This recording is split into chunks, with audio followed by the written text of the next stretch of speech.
Ok, muy buenos días, tengan todos los presentes.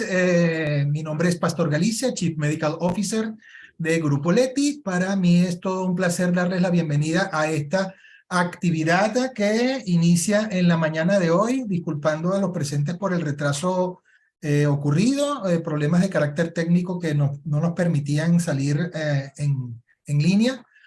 Pero para no alargar más la situación, pues voy a pasar o a proceder a darle la bienvenida a esta primera reunión intrahospitalaria en carácter híbrido desde el Servicio de Ginecología del Hospital Central Universitario Dr. Antonio María Pineda de la ciudad de Barquisimeto para una interesantísima conferencia, por supuesto, en el área de la ginecología. Para ello vamos a dejar en primer lugar a la doctora Isabel Torres en el uso de los micrófonos como presidente de la seccional centro-occidental de la Sociedad de Obstetricia y Ginecología de Venezuela, que es la entidad que está dando, pues, por supuesto, el apoyo y el aval a este evento. Doctora Torres, bienvenida, los micrófonos son todos suyos.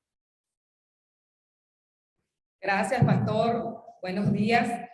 Bien contenta por estar iniciando esta primera reunión intrahospitalaria vía presencial y online de ginecología. En esta oportunidad tenemos el placer de contar con la doctora Sonángela Escalón hablando sobre patología cervical. Es un gusto de la seccional centro-occidental estar siempre a la vanguardia de la academia y además de eso de la actualización. Definitivamente nosotros los médicos no dejamos de estudiar nunca, no dejamos de actualizarnos y es por eso que aquí me acompañan personas importantísimas de nuestra institución. El Hospital Central Antonio María Pineda, el día de hoy, se da el gusto desde el auditorio de presentarles este en vivo.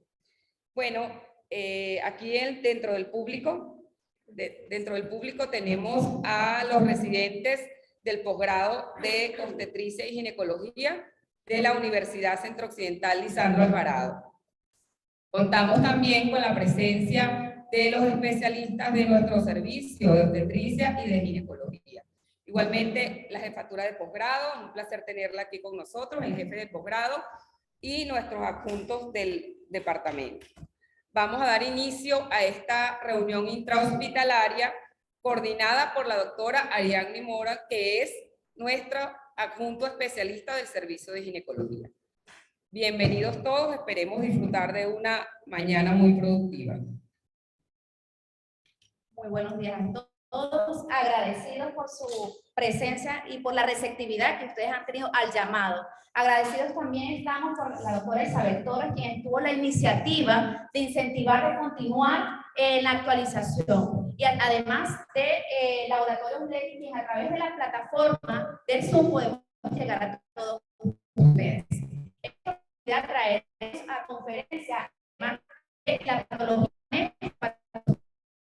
se cartea al tratamiento, ¿sí? A cargo de la estimada y queridísima doctora Sonángela Escalón, egresada de la Universidad Central Antonio María, de la Universidad Central Lisandro Alvarado, el posgrado de la UCLA y además como su especialidad de oncología ginecológica en el Padre Machado en Caracas. Por acá con nosotros la doctora Sonángela Escalón.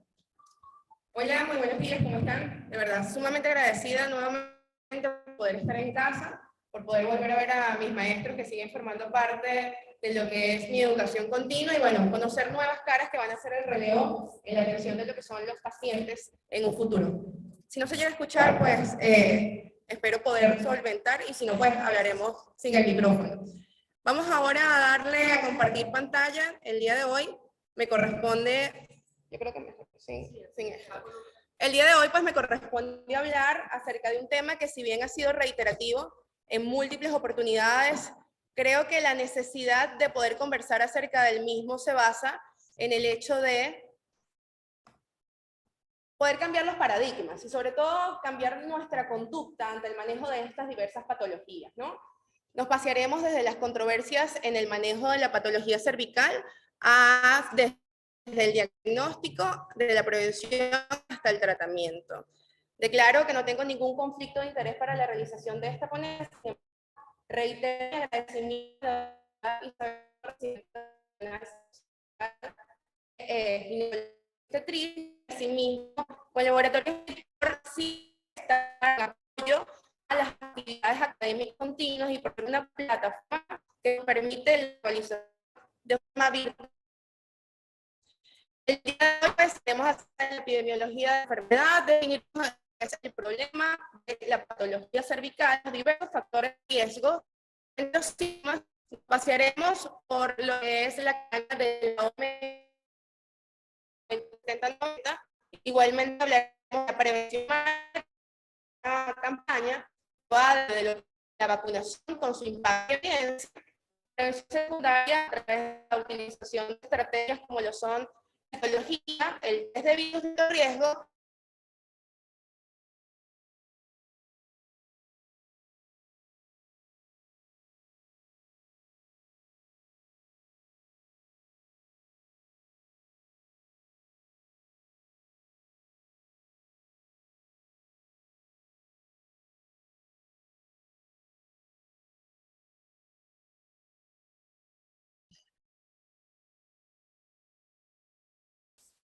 Bueno, aparentemente problemas de señal derivados desde Barquisimeto bueno, ya están reconectándose Estamos de nuevamente. vuelta, doctor. Sí, Estamos de dale, dale. vuelta.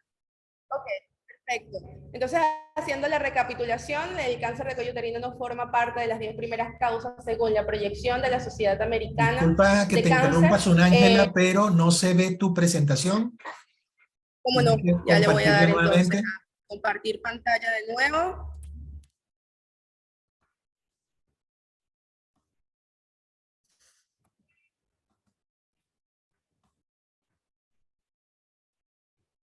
¿Me indican, por favor, si se puede ver la presentación? La presentación se ve.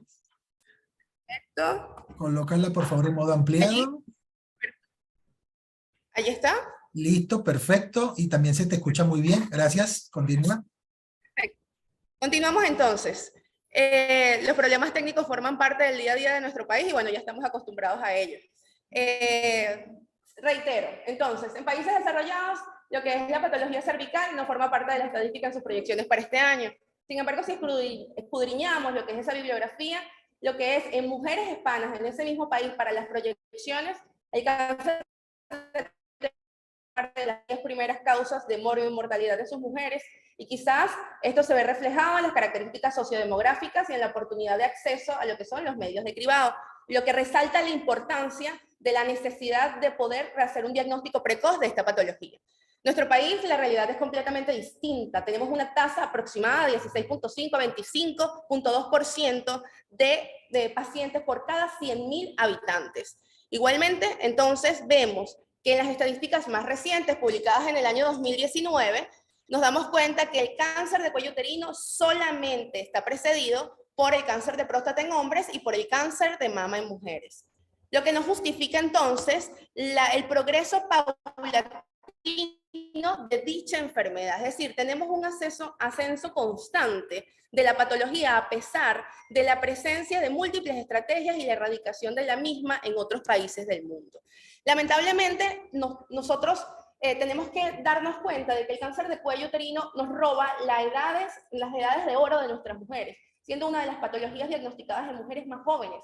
¿Qué quiere decir esto? En mujeres entre 35 y 44 años aproximadamente es el promedio de edad, porque sabemos que hemos tenido pacientes en todas nuestras consultas con edades extremas, incluso de 20 años con estadios avanzados, y tenemos un promedio de muerte que no alcanza los 60 años comparado con otros cánceres ginecológicos. De hecho, en las consultas de los centros médicos especializados, como el Servicio Oncológico Hospitalario de los Seguros Sociales, del cual soy egresada, la patología cervical constituye el 76% del total de la morbilidad de dicho centro. Eso quiere decir que solamente viene seguida por lo que es el cáncer de endometrio. Pero para poder entender una enfermedad o una patología debemos tener conocimiento de su fisiopatología, sus factores de riesgo y síntomas. Esto es una lámina ya conocida por todos, en donde tenemos que la exposición de un epitelio escamoso normal a lo que es el virus va a producir una progresión y una invasión, que va desde la capa basal, desde el epitelio, hasta la capa intermedia, posteriormente lo que es la capa superficial, y cuando existe la ruptura de la membrana basal es cuando se denomina el cáncer invasor. También conociendo de que hasta un 70 u 80% de aquellos pacientes que son sometidas al virus, pues puede aclarar dicho virus, y que incluso en patologías con neoplasias intraepiteliales cervicales establecidas puede haber una regresión espontánea, aunque en menor proporción. Sabemos entonces que existe el virus del papiloma humano, que es un virus de doble cadena de ADN, que es el responsable, o que se creía que era el responsable de aproximadamente el 99% de la causalidad de la patología cervical. Sin embargo, en publicaciones recientes, en el año 2022, pues se ha demostrado de que ese porcentaje ha disminuido en el transcurso del tiempo hasta un 90 o un 95%, y que aquellas pacientes que no se asocian con lo que es el virus del papiloma humano como un factor etiológico, tienen un peor pronóstico y una evolución más tórpida. Sin embargo, si hablamos de los factores de riesgo, el virus del papiloma humano continúa siendo la principal causa de concepción de este tipo de virus, asociado a otros tipos de hábitos, tales como se encuentra lo que es el fumar, la dieta inadecuada, las defensas bajas, la promiscuidad y el número de gestaciones. Pero vamos a estandarizar un poco lo que son esos factores de riesgo, es decir, existen factores propios de lo que es la adquisición, aquellos propios de la sexualidad, de la edad de inicio de relaciones sexuales, el número de parejas que presenta la paciente, los métodos anticonceptivos entre los que se incluyen los anticonceptivos orales, quizás explicado por esa eversión de lo que es la zona de transformación, que va a permitir que el microtraumatismo del pene en el momento del contacto sexual permite una integración viral mucho más potente. Igualmente, aquellos factores propios de la progresión, entre los que se encuentran el genotipo y la carga viral, la integración del virus al genoma, la persistencia de la infección inicial en el transcurso del tiempo, es decir, 18 meses a 2 años, e igualmente la infección mixta. Entre la infección mixta podemos hablar de aquella paciente que tiene una infección por múltiples genotipos virales. Aquellos que son propios de los hospederos, recordemos que esto es un virus inmunodependiente. Eso quiere decir que aquella comorbilidad que me afecte lo que es el sistema inmunológico, pues va a repercutir en una mayor probabilidad de infección, y además de eso, la paridad, la edad de la paciente y diversos hábitos como el cigarrillo, que se ha demostrado de que afecta lo que es las cadenas de señalización del ADN. Aquí venía un video, los que están por la plataforma Zoom sí lo pueden visualizar. Aquí tenemos lo que es las estrategias de la OMS. Son 3 estrategias fundamentales. Cuando se acerquen quizás a Leti, que va a dejar grabado lo que es la presentación, pues lo pueden visualizar. Es la vacunación, lo que es la tipificación viral por pruebas de alta calidad, igualmente lo que es el tratamiento oportuno, y esto se basa en la necesidad de la inversión de lo que es la curva de ascenso del diagnóstico de la patología cervical en un futuro hacia un descenso de forma inversa a través de la aplicación de las diversas estrategias con la finalidad de buscar un cambio de coloración en el mapa que pase de rojo a azul, ¿ok? Que es parte de la vacunación, pues entonces podemos estimar que lo que se busca principalmente es la necesidad de poder vacunar a la mayor cantidad entre los 9 y 14 años. Primero, porque no han sido expuestas al virus, y segundo, porque tienen una mayor inmunogenicidad. Entonces, eso permite que puedan establecer defensas suficientes para poder evitar el cáncer de cuello uterino en un futuro, cosa que ha sido demostrada por la diversa evidencia en el transcurso de los años. Si nos vamos entonces a lo que son las pruebas de alto rendimiento para BPH, vamos a ver si a ustedes sí se les reproduce acá en vivo, sino para hablarlo un poquito más rápido. Ese era el siguiente. ¿Ok? Entonces, en ese momento, pues podemos tener que aquellas pacientes que tengan la presencia de la posibilidad de acceso entre lo que es, disculpen,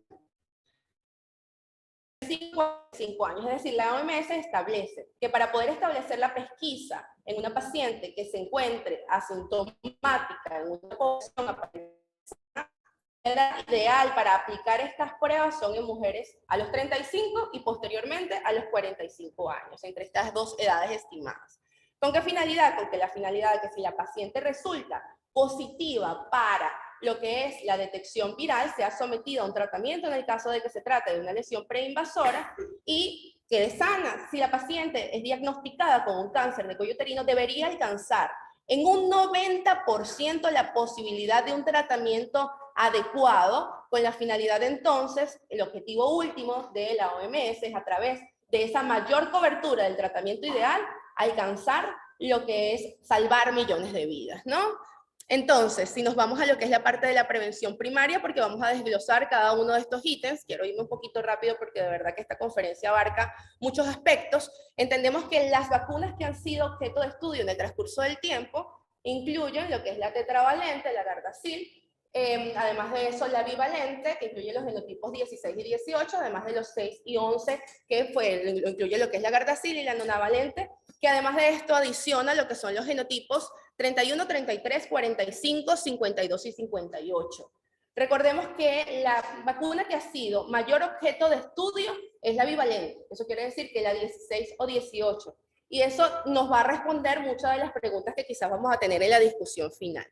Existen otro tipo de vacunas. Actualmente está en estudio una vacuna iraní. Esta vacuna que les estoy mostrando a continuación es una vacuna china. Fue aprobada en el año 2020, incluye lo que son los genotipos virales 16 y 18, y actualmente a partir del mes de abril hay una vacuna que usa una técnica basada en lo que es la E. coli, permite abaratar mucho más los costos, es de la India y va a ser aplicada a partir del mes de abril con la finalidad de aumentar la cobertura en dicho país con un menor costo con respecto quizás a las otras vacunas existentes. Tendremos que ver en un futuro el impacto de dicha incorporación en el resultado de la patología cervical. Debemos reconocer que la vacunación siempre debe preceder a la infección. ¿Qué quiere decir esto? Que no es una terapia, sino que simplemente lo que busca es la prevención primaria. Y ya existe diferente estadística que ha demostrado que en el transcurso de los años, en aquellos países en donde ha sido implementada como el esquema vacunal de forma obligatoria, ha producido un impacto no solo en la reducción de la patología cervical preinvasora, sino también en la estadística desde el punto de vista del cáncer de cuello uterino. Igualmente, existe nueva evidencia que muestra la posibilidad de evitar una reinfección y que incluso pueda ser utilizada en pacientes que hayan sido conizadas con unos buenos resultados y una menor posibilidad de recaída. Sin embargo, esto no forma parte de los estándares de evaluación de las pacientes. ¿Qué quiere decir esto? Que para poder formar parte de normas se necesitan más estudios prospectivos. E igualmente, pues también está la controversia de lo que significa la protección cruzada, que en la actualidad aún no ha sido demostrada. Existe también la gran desventaja de que lo que fue la parte de la vacunación, pues se empezaron a presentar una gran cantidad de mitos. Entre esos mitos se incluía lo que era la posibilidad de una degeneración neurológica, algunos efectos secundarios, la insuficiencia ovárica, e incluso el incentivo de la paciente de poder realizar o tener actividad sexual o ser promiscua por el hecho de estar inoculando una vacuna que incentivara lo que es la actividad sexual. Todas esas cosas han sido desmentidas en el transcurso del tiempo, y para hacer la continuación a la prevención quiero hablar sobre el primer mito. El primero de ellos especifica el hecho de que si yo tengo un buen sistema porque puedo hacer diagnóstico, y este artículo también publicado el año pasado lo desmiente. ¿Qué quiere decir esto? Quiere decir simplemente que nosotros preferimos prevenir una enfermedad antes que tratarla, así sea en un estadio temprano. Para que una paciente sea susceptible a una prevención secundaria, este método de prevención debe ser accesible, debe ser reproducible, sobre todo debe tener una alta tasa de sensibilidad y especificidad,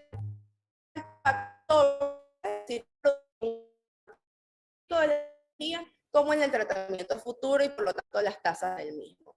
Hablando de la prevención secundaria, vamos a dirigirnos a hablar de las distintas estrategias que podemos utilizar como médicos tratantes, entre ellos la citología, los test de BPH y, además de eso, el COTES, y la utilización de la colposcopia a través de sus indicaciones y controversias actualmente. Si vemos lo que es el diagnóstico, pues el diagnóstico se puede hacer a través de cualquiera de estas tres estrategias mencionadas, y la búsqueda de un método de pesquisa, lo que su objetivo principal es poder localizar en una población asintomática, no necesariamente sana, pero sí asintomática, una paciente enferma. Tenemos la citología, y es que la citología ha sido el caballito de batalla en el transcurso de los diferentes años. Nosotros sabemos que la citología es un excelente método, sobre todo para países de bajos recursos, pero lamentablemente tiene una baja sensibilidad con respecto a su sensibilidad, con respecto a su especificidad. ¿Qué quiere decir esto? Que si la citología me detecta una patología desde el punto de vista positivo, muy probablemente sí sea positivo, pero es poco sensible porque deja pasar hasta un 50% patologías de alto grado, y esto fue demostrado por el estudio Athena, en donde se evidenció que la citología, incluyendo a aquellas pacientes que eran sometidas a citología de base líquida, podía pasar hasta un 50% de los NIC3 o más en mujeres entre 25 y 29 años. Igualmente, también se ha demostrado la eficacia de la utilización del ICOTEST, que es la utilización de las pruebas de detección de virus de papiloma humano de alto riesgo en conjunto con lo que es la prueba de la citología, con la finalidad de poder ver lo que es la evaluación desde el punto de vista de especificidad y sensibilidad, teniendo un aumento considerable, que pasa solo del 47% en citología de base líquida a un 95 a 99% cuando se utilizan las dos estrategias. Entonces, queremos saber si existe realmente un cambio en la conducta posterior al test de realización de BPH, y realmente sí. Este cuadro siempre lo traigo a colación porque, a pesar de que es algo viejo, nos permite a nosotros poder entender por qué han cambiado las cosas. Y es que nosotros, como médicos tratantes, a veces considerábamos que aquellas pacientes que tenían un NIC1 y que incluso fueron sobretratadas, si nos vamos a las guías actuales, es decir, fueron sometidas a tratamientos ablativos, podían progresar de forma muy tórpida, siendo la evidencia, o hablando de la evidencia, de que ellas tenían que regresar más de la mitad de los casos. Y teníamos casos en pacientes de NIC3 que, si bien la evidencia hablaba o corroboraba del hecho, tenían que progresar en el transcurso del tiempo más de la mitad de los casos, igualmente algunas, al no tener acceso a un tratamiento adecuado, permanecían. Voy a cambiarme acá. Ok, espero que me oigan así un poquito mejor. ¿Sí me oyen? Ajá, en el transcurso del tiempo, y podían permanecer como NIC3 e incluso regresar a pesar de que no fuesen o que no hubiesen sido sometidas a un tratamiento excisional, o que simplemente se hayan dejado por observación en vista de alguna comorbilidad. Y esto quizás no era explicado en la evidencia anterior. Marco y colaboradores en el año 2020 nos demuestra entonces que la importancia de la genotipificación se basa en el hecho de que, si yo identifico una paciente con un genotipo 16, tiene un riesgo acumulado aproximado a los 7 años de presentar una patología NIC3 o más en un 21.5%, mientras que si esa paciente tiene la identificación viral de 39, 51, 56, 59 y 68, la posibilidad de progresión a los 7 años no alcanza el 5%, y esto puede explicar las diferencias estadísticas evidentes. Cosa que es evidenciable a nivel de lo que es las curvas presentadas en dicha gráfica, en donde vemos que la curva superior, o la roja, forma parte de lo que es el genotipo 16, comparada entonces con el genotipo 51, que es la base de la curva, y eso es más o menos la posibilidad de progresión que presentan estas pacientes. Pero para poder indicar una prueba debemos que conocer en dónde actúa esta prueba y cuál es su mecanismo de diagnóstico, porque no todas las pruebas son las ideales y no todas son reproducibles. Algunas de ellas pues actúan en fases diferentes de la reproducción viral, pero existen solo algunas que están aprobadas por la FDA, y estas son las que debemos utilizar en el transcurso del tiempo y en nuestra práctica diaria para que puedan reproducirse lo que son los esquemas internacionales de seguimiento y los algoritmos de evaluación con respecto al tratamiento de las pacientes con lesiones preinvasoras. Las más comunes, utilizadas sobre todo en Latinoamérica, es el COAS y la BD OncoClarity. Existen otras que son objetos de estudio, entre ellas se encuentra la Indolipa. Esta estudia aproximadamente 32 genotipos. No se utiliza como prueba diaria o como prueba de rutina, porque al producir tanta positividad, siempre se les explica a las pacientes que es como que yo le diga, tienes 12 genotipos positivos, la paciente probablemente pues va a entrar en un conflicto interno, y uno como especialista pues también lo va a hacer. ¿Qué es lo que nosotros necesitamos? Necesitamos evaluar los genotipos virales que tengan una alta probabilidad de progresión a una lesión de alto grado o a un carcinoma cervical. Entonces, aquellas que nos cubran lo que es el 95% del diagnóstico, es decir, los virus de alto riesgo, tipo 16 y 18 en su mayoría, son pruebas que, mientras conserven los que son los criterios estimados por la FDA, las que podemos usar. Acá nosotros también podemos utilizar lo que es el P16, pero más adelante les hablaré cuáles son las indicaciones específicas de este tipo de estudio. Pasando entonces ya a lo que es la colposcopia, quise abrir este apartado con una pregunta, porque nosotros conocemos cuáles son las indicaciones distintas de la colposcopia. Vamos a resumirlas básicamente en algunos aspectos, es decir, aquella paciente que tenga un cuello macroscópicamente con alteraciones, que tenga una citología que sea anormal, es decir, que presente lesiones de bajo grado, lesiones de alto grado, un ascus, unas lesiones con células glandulares atípicas, o aquella citología que sea insatisfactoria desde el punto de vista permanente o recurrente a pesar de sus distintas muestras, aquellas citologías con procesos inflamatorios que no mejoren con tratamiento, e igualmente cualquier paciente que sea remitida desde otros centros que no cuenten con colposcopio y que todavía continúen utilizando lo que es la estrategia de inspección visual con ácido acético o la estrategia del test de Schiller. La Sociedad Europea de Colposcopistas adiciona además de que debe ser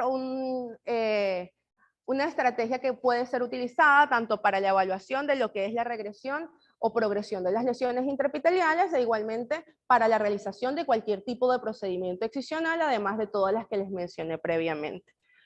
Pero ¿por qué se trae a colación la pregunta inicial? Es por el hecho de que en los países como Australia, en donde ya la vacuna tiene años implementada y ha empezado una disminución franca de lo que son las infecciones virales por tipos de alto riesgo, tipos 16 y 18, que eran los que producían los cambios colposcópicos más groseros y evidentes, actualmente pues se necesita una actualización colposcópica continua con la finalidad de poder evaluar los otros cambios que se van a producir por genotipos virales menos comunes y que no se encuentran como parte de la vacuna.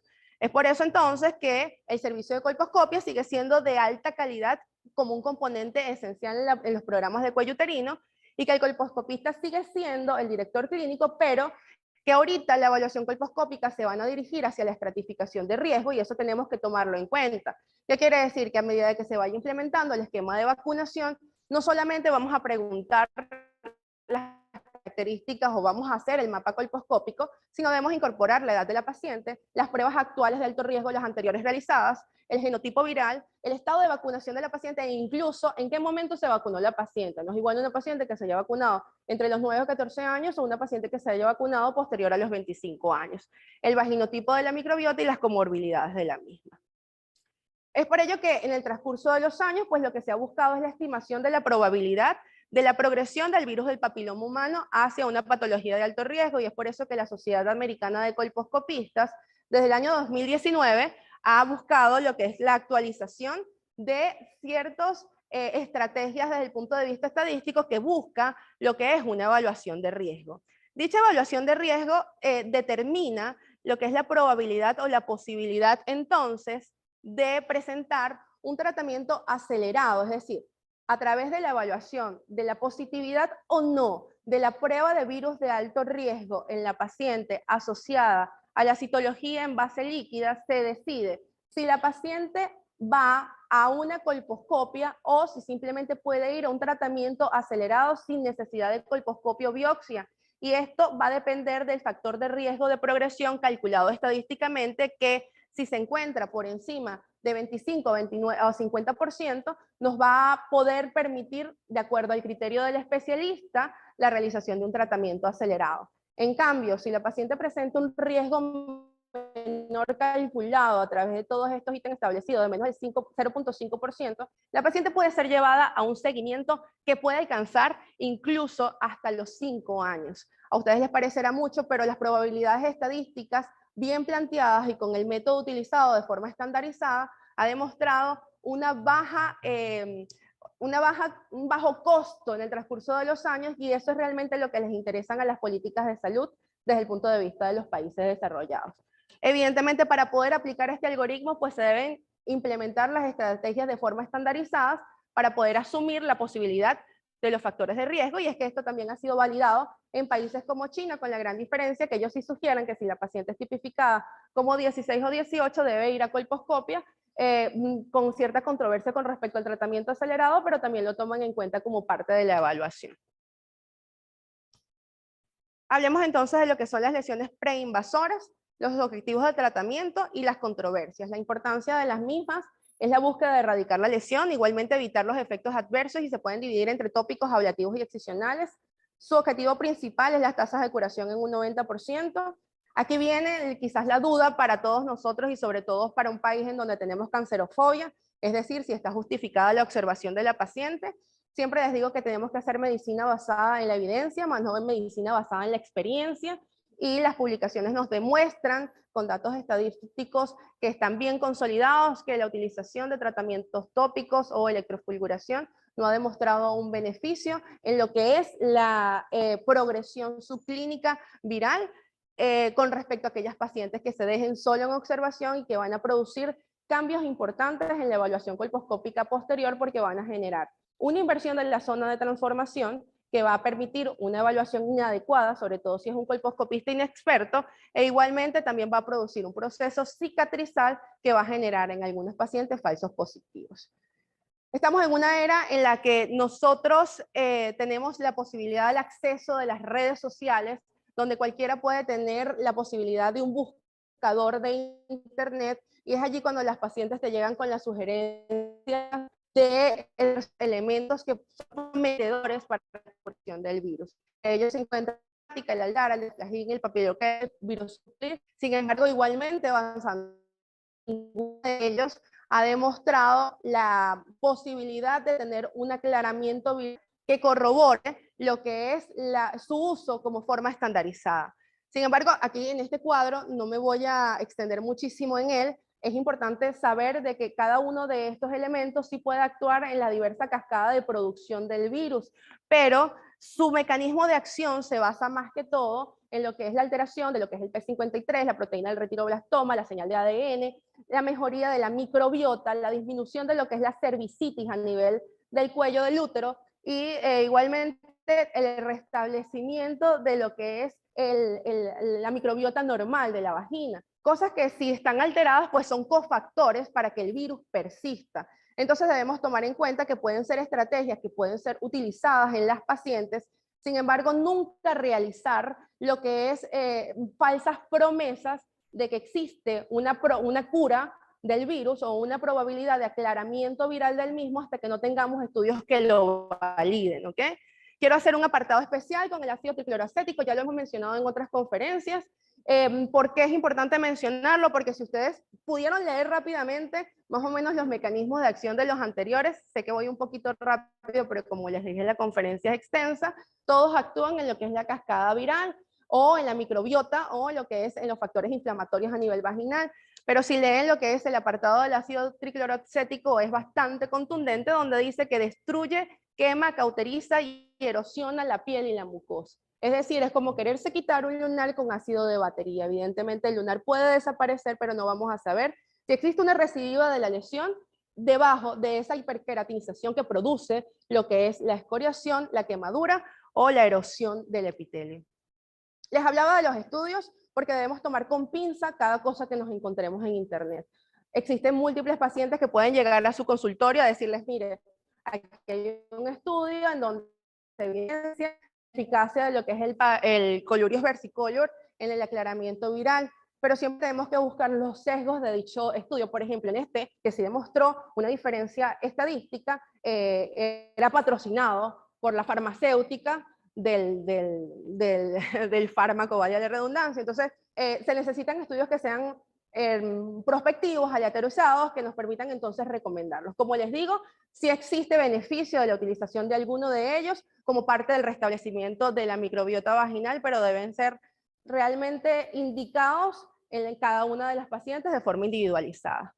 Si hablamos del imiquimod, que forma parte quizás de uno de los elementos que ha sido más evaluado en el transcurso de los años, existió un estudio fase 1 que sí demostró una eficacia en el aclaramiento viral, pero sin embargo cuando se comparaba con el estándar establecido en el tratamiento de las lesiones preinvasoras de alto grado, la diferencia era bastante importante, es decir, un aclaramiento de un 43% con respecto a un 64% en aquellas pacientes que se le realizó terapia excisional. Por lo tanto, la terapia excisional en los casos de patologías de alto grado sigue siendo la indicada o la ideal, porque la importancia desde el punto de vista de porcentaje es bastante significativa. Retornemos entonces a lo que es la Sociedad Americana de Colposcopistas y volvamos a los extremos. Tenemos que, si existe un riesgo de progresión, es decir, en resumen, que supera el 60%, la paciente puede ir a un tratamiento acelerado, y me refiero con esto a una biopsia excisional, ¿ok?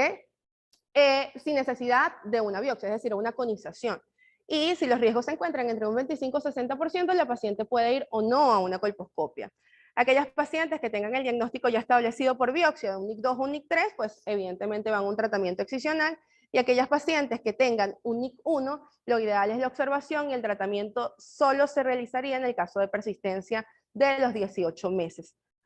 Claro, todo esto asociado al tipo viral de la paciente, entre otros. Si nos vamos entonces a lo que son las poblaciones especiales, no se justifica la realización del legrado cervical, tratamientos excisionales o biopsias en pacientes embarazadas, a no ser de que se sospeche de una invasión o que existe una progresión en el seguimiento colposcópico de las mismas. Recordemos que las embarazadas tienen ciertas características especiales a nivel de la vascularidad de su cuello uterino y pueden producir una gran cantidad de falsos positivos. Igualmente, se ha demostrado que el embarazo no es un factor que agrave de forma significativa lo que es una patología establecida. Y en el caso de diagnosticarse, a partir de las 20 semanas, la paciente puede ser susceptible de así requerirlo, o a un tratamiento con quimioterapia o ser evaluada por oncología médica con buenos resultados, sobre todo con sales de platino. Si hablamos de las pacientes inmunosuprimidas, las pacientes inmunosuprimidas deben llevarse a lo que es la evaluación después de un año de la primera actividad sexual y luego anualmente durante 3 años continuos. De resultar negativas, las pacientes pueden llevar a un seguimiento trianual hasta que tengan 30 años y luego de eso continuar solamente con citología o con pruebas de alto riesgo si tiene acceso. Si hablamos de la estadística nacional, lamentablemente pues en nuestro país no existe una actualización desde el año 2011 publicada por la Revista Nacional de Oncología, pero los criterios son más o menos similares. Quizás nosotros somos un poquito más temerosos en cuanto al seguimiento y realizamos un seguimiento semestral en aquellas pacientes con bajo grado, pero eso se debe a la baja sensibilidad y especificidad de las estrategias que utilizamos en la actualidad en nuestros centros de salud. Y el tratamiento excisional está indicado en las patologías de alto grado o en los adenocarcinomas in situ. Sin embargo, pues existen buenas noticias. Este año, pues aparentemente será publicado el Consenso Nacional de Cuello Uterino, que va a estar integrado por ginecólogos obstetras, ginecólogos oncólogos, cirujanos oncólogos, oncólogos médicos, radioterapeutas oncólogos, entre otros, que va a permitir quizás establecer lo que son unas pautas adaptadas a nuestra realidad país. Evidentemente sin saltar el deber ser de lo que se realiza o de lo que deberíamos esperar en un futuro. Los factores a tomar en cuenta en cuanto al tratamiento van a depender de cada una de las características de las pacientes. Entre ellos está la paridad, el tamaño, la zona de transformación, la edad y la localización. Pues tenemos lo que son los métodos ablativos, realmente cada vez más en desuso desde el punto de vista internacional.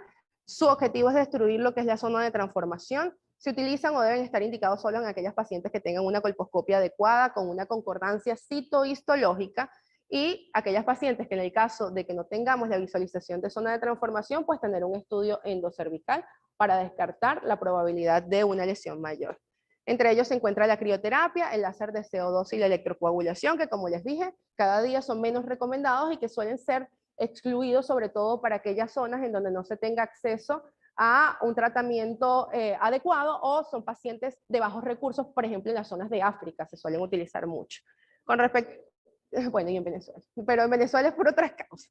Los métodos excisionales nos permiten tener lo que es el estudio anatomopatológico, descartar la invasión, suelen ser indicados en lesiones persistentes o recurrentes o de alto grado, o lesiones que se introducen a canal. La búsqueda es tener una pieza anatómica que nos permita evaluar la zona de transformación, y puede ser realizado bajo diversas estrategias, entre las que se encuentra el asa diatérmica, el cono aguja, el cono frío, el cono láser y por supuesto la realización de la histerectomía, pero la histerectomía solo puede estar precedida por una biopsia mayor, ¿ok? Para poder ser indicada, y más adelante les voy a explicar por qué. Estas son piezas de conización. Nosotros como obstetras quizás nos preocupa muchísimo cuando vamos a realizar un tratamiento excisional la posibilidad de un parto prematuro en el transcurso de los años. Es importante mencionar que el principal factor de riesgo para un parto prematuro demostrado estadísticamente es un parto prematuro previo, ¿ok? Se relaciona la posibilidad de un parto pretérmino en una paciente con un antecedente cervical solo si la conización abarca 2/3 o más de la anatomía del cuello. Pero no debería ser contraindicación de realizar un procedimiento una paciente que no haya tenido paridad, ¿ok?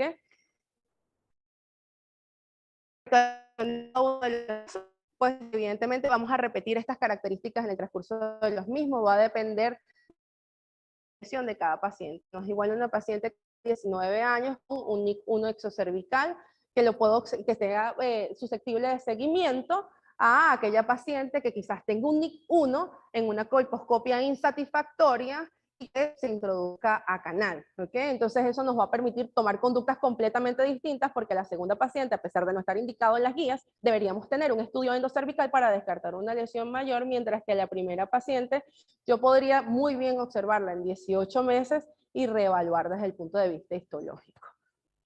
Quizás la tierra de nadie la constituye el NIC2, porque en los estudios actuales se ha demostrado que aquellas como nosotras las mujeres, pues ahora somos bueno, siempre lo hemos sido, pero ahorita somos más autosuficientes y hemos elevado lo que es nuestra edad de paridad a cada vez edades mayores. Entonces existen mujeres que no quieren ser sometidas a un tratamiento excisional a pesar de tener el diagnóstico de NIC2. Y entonces aquí es donde entra la posibilidad de la utilización, además de las pruebas de tipificación de alto riesgo, del PDI-16.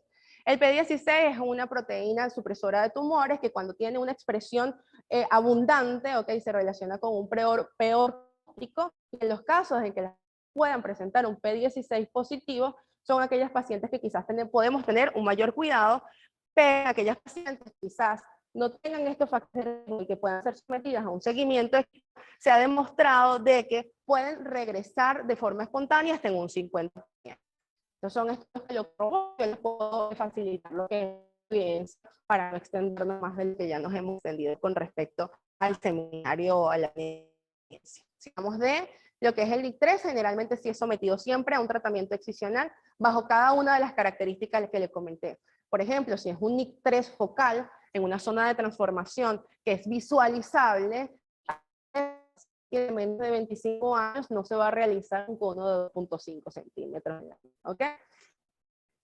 Si damos el seguimiento con la incidencia y la mortalidad de las pacientes que hayan presentado previamente lesiones invasoras,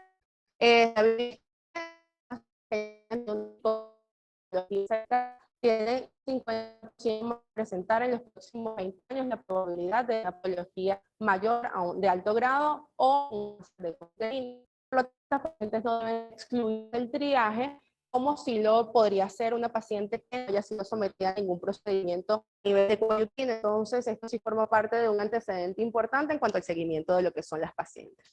Evidentemente, pues tenemos limitaciones en las políticas de salud, no tenemos vacunas en el esquema obligatorio, además de eso no existe la ausencia de citología en medios públicos. Realmente la citología líquida solamente está disponible en el país en Valencia, ni siquiera en Caracas. E igualmente existe ausencia de pruebas de BPH de fácil acceso. Desde el punto de vista privado, pues la zona central tiene un acceso mucho más fácil a lo que son pruebas adecuadas y aprobadas para lo que es el diagnóstico de genotipos de alto riesgo. Nosotros lamentablemente pues acá pues contamos con lo que es el P16 y además de eso lo que es captura de híbridos, pero no contamos con las pruebas que generalmente deberíamos manejar. ¿Cuál debe ser nuestro objetivo? Pues establecer lo que es una cultura de pesquisa, educar no solo a la mujer sino al hombre en una cultura que es bastante machista, explicar a la mujer y al hombre, a la pareja, pues las diferencias anatómicas que establecen el tropismo que tiene el virus a nivel de lo que es los genitales femeninos y lo que explica de muerte por cáncer en la mujer, mientras que el cáncer de pene, también relacionado con esta entidad, no forma parte de las 10 primeras causas de muerte en los hombres, pero más que todo se debe a las mismas alteraciones anatómicas y al trofismo del virus, al epitelio cervical. Evidentemente, pues lo que queremos saber a futuro es el hecho del impacto de la vacunación en aquellas pacientes que sean mayores de 25 años, lo cual se encuentra en estudio porque al tener acceso y al tener la posibilidad de las mujeres a vacunarse, a pesar de no ser obligatorio, nos permite establecer en el transcurso del tiempo la probabilidad de disminución de la infección con respecto a los años. Y si hablamos de lo que es la biología molecular, pues evidentemente se ha demostrado, sobre todo desde el punto de vista de las vacunas, cómo se están intentando disminuir los costos para poder aumentar lo que es la población o la cobertura vacunal, como lo está haciendo la Cervavac en India.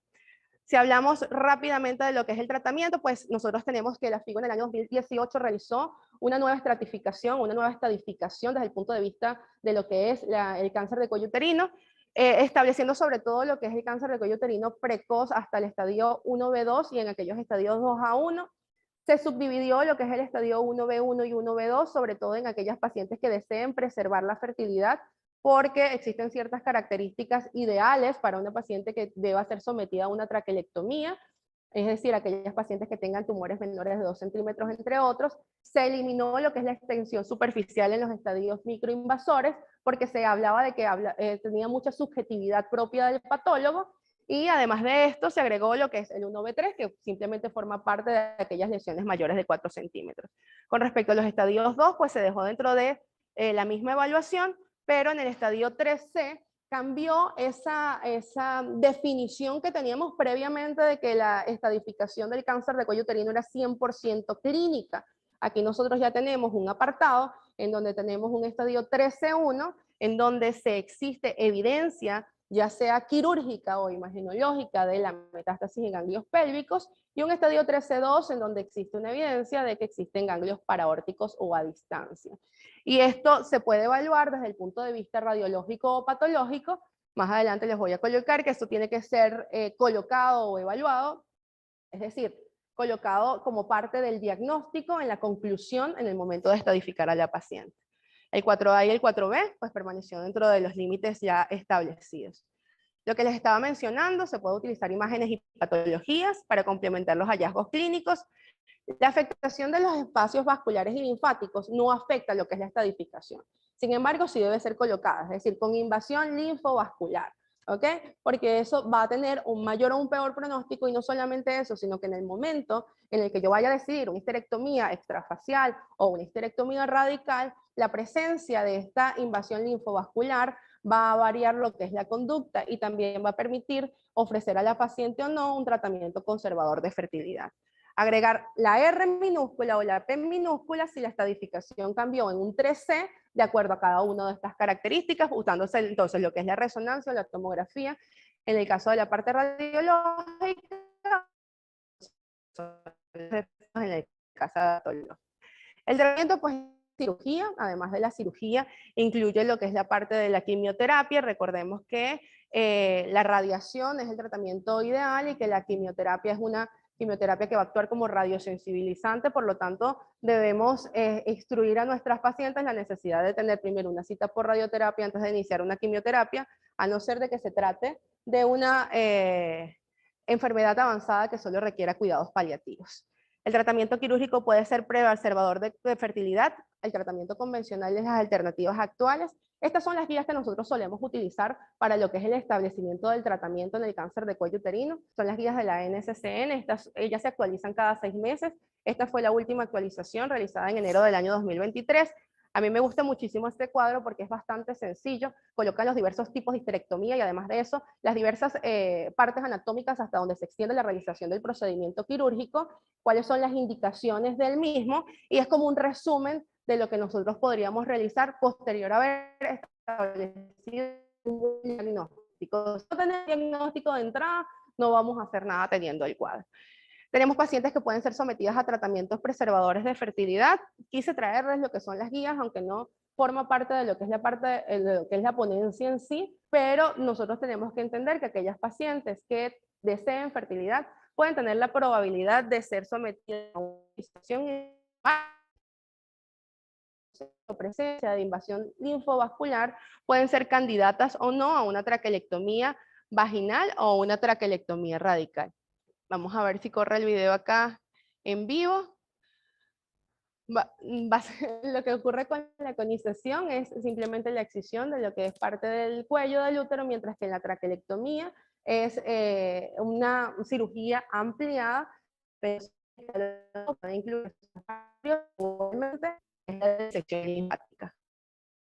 ¿Y por qué es importante entonces conocer el estadio de la paciente? Porque existe una diferencia bastante importante en lo que es la progresión ganglionar de acuerdo al estadio de la paciente. Entonces eso nos justifica que nosotros cuando tengamos un CA microinvasor podemos en una paciente que desee desear fertilidad y que se encuentre en un estadio 1 a 1 poder ser conizada y dejarla en observación, mientras que en aquella paciente que ya tenga un estadio mayor por la probabilidad de diseminación ganglionar debe ser sometida a una evaluación del estatus ganglionar. Otra de las cosas que llama la atención es la necesidad de tener una conización con márgenes negativos. ¿Por qué razón? porque si nos llevamos a una paciente a una histerectomía con márgenes positivos, la probabilidad de que en una pieza definitiva podamos encontrar la presencia de un carcinoma invasor que no fue tratado de forma adecuada es mucho mayor, alcanzando valores de hasta un 77% en las series más exageradas. Con respecto a la utilización de lo que son los diversos métodos diagnósticos como apoyo para poder decidir si la paciente puede ser o no sometida a un tratamiento preservador y ser descartada como una paciente con una patología desde el punto de vista avanzado, se habla de que la sensibilidad y la especificidad de lo que es la resonancia y la tomografía, aunque son similares, las guías internacionales recomiendan la utilización de la resonancia magnética por una mayor posibilidad de determinación del estatus. Son los criterios de la realización de anatomía radical. Realmente tenemos que manejarlos por lo que les mencionaba, que cada vez son más pacientes que nos llegan, uno, o con edades muy tempranas, con diagnósticos y sin paridad, o dos, mujeres que postergamos la maternidad en el transcurso de los años y que deseamos entonces tener lo que es nuestra probabilidad de concepción. Pero si los leen acá y si los leen también acá, esto forma parte del nacional, son pocas las probabilidades o son muy pocas las pacientes que entran dentro de estas características, es decir, menores de 40 años idealmente, un estadio 1A1 o 1B1, pero que tenga idealmente menos de 2 centímetros, igualmente una resonancia magnética que no tenga enfermedad osterouterina lógicamente ni ganglionar, igual, y que además de esto presente una diferencia entre el istmo y la lesión de aproximadamente 1 centímetro. Por supuesto, la posibilidad de que la paciente sea seguida, porque no hacemos nada sometiendo un tratamiento si la paciente no va a ser seguida. Si hablamos de las diferentes vías de abordaje de la traquelectomía, esta puede ser abierta o laparoscópica. Lo traje también porque existe ahorita mucha controversia por un estudio que se denominó el estudio LA, que es un estudio en donde se evalúa una mayor posibilidad de recaída en pacientes que son sometidas a histerectomía radical por laparoscopia, pero en el caso de la traquelectomía, la evaluación ganglionar se puede seguir haciendo por laparoscopia sin ningún tipo de riesgo. Existe la posibilidad de la utilización del ganglio centinela, quise también mencionarlo.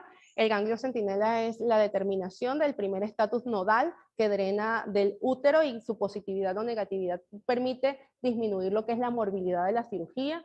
Ya forma parte de lo que está aprobado en la NCCN del año 2023, pero no forma todavía estándar de lo que es el manejo. Aquí en Venezuela existe una experiencia, aunque bastante antigua, tenemos experiencia a nivel nacional con la utilización del mismo, con una buena sensibilidad y una buena especificidad. Otra de las estrategias que se están usando y que ustedes podrían escucharlas en alguna oportunidad es la probabilidad de una quimioconización, es decir, colocar quimioterapia primero en algunas pacientes, sobre todo eso se ha utilizado en series italianas, y luego posteriormente realizar una conización o una traquelectomía, dependiendo del caso o del esquema. Pero igualmente, como les explico, a pesar de que se ha descrito, no forma parte de estándares de tratamiento y simplemente son parte de estudios que todavía no han sido avalados. Otra de las cosas que debemos mencionar para poder ofrecer fertilidad a una paciente es que no debe tener una histopatología que sea desfavorable. Es decir, por ejemplo, en este caso que está reportado, por eso les sigo diciendo que tenemos que tomar con pinza cada uno de los estudios que evaluemos. En este caso es un neuroendocrino. Lógicamente el fracaso terapéutico pues va a ser bastante amplio. Vamos a hablar entonces de lo que es la parte de las histerectomías. En este caso no me voy a extender mucho, simplemente va a depender si la histerectomía es extrafacial o una histerectomía radical con evaluación de lo que son los ganglios linfáticos, si sigue siendo precoz, es decir, hasta el estadio 2A1, aunque esos son casos pocos comunes los evidenciados. Nuestra revista nacional tiene más o menos los mismos estándares desde el punto de vista de tratamiento, y en el caso del tiempo, lo que sí se ha demostrado es que, aunque anteriormente la cirugía robótica o laparoscópica constituía el estándar, la nueva evidencia muestra la posibilidad de la presencia de mayor recaída y la probabilidad entonces de carcinomatosis peritoneal en alguna de las pacientes, por lo que incluso desde el punto de vista internacional, para el cáncer de cuello uterino, que se le vaya a realizar algún tipo de histerectomía radical, la vía de abordaje debe ser abierta. Existen nuevos estudios que están realizándose, pero que bueno, que necesitamos que pase más el tiempo para ver si retomamos. Recordemos que la medicina es absolutamente cambiante. Uno de los apartados que quise traerles también ya para finalizar es el resultado de aquellas pacientes que son sometidas a una histerectomía como un hallazgo incidental en una pieza operatoria. ¿Qué quiere decir esto? Por ejemplo, yo tengo una paciente que la llevé a mesa operatoria con un diagnóstico inadecuado y la paciente en una pieza definitiva me sale un carcinoma invasor y yo realicé una histerectomía simple. En esas pacientes, a pesar de que sean sometidas posteriormente a radio y a quimioterapia, la curva de supervivencia y de recaída es bastante diferente si la paciente hubiese entrado directamente a radioterapia y quimioterapia como era establecido o hubiese sido sometida a una cirugía radical. La idea de realizar una cirugía en una paciente que tenga un cáncer invasor es poder dejar márgenes oncológicos suficientes que eviten la utilización de una estrategia modal, porque en el momento en el que uno aplica una segunda estrategia, la posibilidad de recuperación es mucho menor en las pacientes y además de eso su sobrevida global y su sobrevida libre de enfermedad disminuye drásticamente, así tenga acceso a dichas herramientas. Esto es lo que viene en el futuro. En el futuro lo que viene es que existe la probabilidad de que hagamos histerectomías menos radicales. Ustedes dirán, pero acabas de decir lo contrario. No, porque se van a seguir evaluando lo que son los ganglios. Lo que demuestra lo que son los estudios actuales es que podemos realizar una histerectomía sin parametrectomía, o sea, sin tener tanta extensión desde el punto de vista parametrial, porque la afectación de parametrios en ciertos estadios, es decir, menos de 2 centímetros, hasta un 1B1, por ejemplo, no alcanza el 1%, pero la evaluación desde el punto de vista ganglionar siempre tiene que estar presente en cada una de esas pacientes. Por lo tanto, necesitamos que todo esto que les estoy mostrando pues se corrobore para poder estandarizarlo y que sea aprobado. Las conclusiones es que la prevención primaria es la estrategia objetivo fundamental para disminuir la tasa de patología cervical y por lo tanto la necesidad de colposcopias posteriores. Además de esto, los test de alta calidad diagnóstica tienen la finalidad de disminuir el fracaso clínico. Igualmente, las estadísticas del ascenso de morbimortalidad en nuestro país sigue encendiendo las alarmas. De verdad que no es que la mama es porque la mama es el primer lugar porque haya disminuido el cáncer de cuello, no, es porque ambos van en un aumento constante y cada vez tenemos pacientes más jóvenes, tanto de mama como de cáncer de cuello, ¿ok? Igualmente, aunque las pautas internacionales actuales mantienen las decisiones descritas, la aplicación de dichas guías internacionales a nuestro país requieren la adaptación de acuerdo a la realidad de los recursos disponibles. En nuestra parte, lamentablemente, a diferencia de que reportan las estadísticas desde el punto de vista internacional, son menos los casos con cáncer de cuello uterino precoz y esto simplemente demuestra un fracaso en la prevención primaria y secundaria. Por eso es que nosotros tenemos que generar ese cambio que nos permita evaluar a las pacientes. Y unos dicen, no, doctora, es muy difícil evaluar a una paciente anualmente, yo la voy a evaluar cada 6 meses, pero es esa paciente que puede pagar quizás en una consulta privada, y no hago nada evaluando una misma paciente cada 6 meses durante 10 años, si dejo de evaluar 15 pacientes porque no tienen un acceso a una citología durante un año. Entonces, quizás implementar estrategias de cribado que sean accesibles a toda la población, independientemente de la posibilidad de la sensibilidad y la especificidad, porque en este momento, quizás desde el punto de vista público, no contamos con otras estrategias, puede generar un cambio en lo que es las estadísticas a futuro. Y el tratamiento adecuado, sea el diagnóstico ideal, es lo que va a impactar en la sobrevida de las diferentes pacientes. Cuando uno trata con pacientes con patología oncológica, siempre es necesario recordarles que mientras existe una esperanza todo es posible y que yo siempre les digo que no existe estadística que supere la fe y que supere los milagros para Dios existen. Entonces siempre les digo, independientemente de que la ciencia diga lo que esté establecido, pues la fe también forma parte de una recuperación y de la posibilidad de establecer un tratamiento adecuado, sobre todo desde el punto de vista psicológico del paciente. Nunca olviden esa sensibilidad en el momento de tratar a una mujer, desde hacerle un tacto hasta examinarle la mama. ¿Ok? Espero que bueno, sigamos trabajando por el país. A mí me encanta esta diapositiva porque me parece que resume todo lo que es la parte de las bellezas que nosotros tenemos. No podemos seguir viendo lo malo, tenemos que ver que queremos seguir estudiando, que cada vez existe gente que quiere seguir trabajando, que queremos seguir actualizándonos y que sobre todo a pesar de las limitaciones que tenemos, pues seguimos luchando por estar aquí. Entonces vamos a ver las preguntas, yo sé que son bastantes hoy y vamos a estar aquí resolviéndolas. Pues. Voy a dejar de compartir pantalla.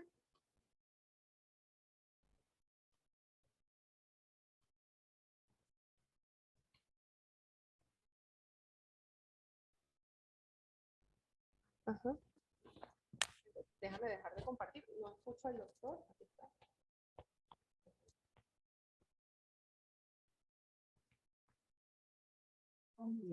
¿Me escuchan? Sí, buenos días. Tenemos varias preguntas aquí en Zoom. No sé si quieren empezar por las preguntas que tenemos aquí en la aplicación o quieren empezar con las preguntas en sala. Ok, de esta forma vamos a dar por culminado lo que es la conferencia excelente conferencia dada por la doctora Sunangela Escalona. Agradecemos doctora el tiempo de estar con nosotros aquí compartiendo con nosotros, y asimismo agradecemos a toda la audiencia que estuvo presente, tanto todos los residentes del primero, segundo y tercer año, a todos los especialistas que tomaron el tiempo. Continuamos formándonos, continuamos actualizándonos en beneficio de nuestras pacientes. Agradecemos también a la Sociedad de Ginecología y Obstetricia por nuevamente brindar esta oportunidad de contar información. Esto no queda hasta aquí.